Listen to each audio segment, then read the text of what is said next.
Сегодня у нас будет новый противник. Это будет зомбак против зомбака. Поехали!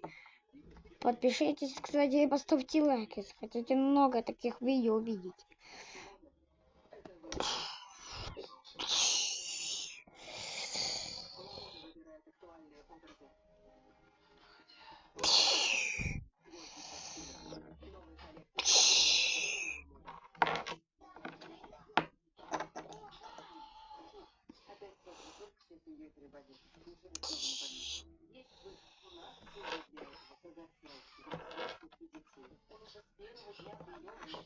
И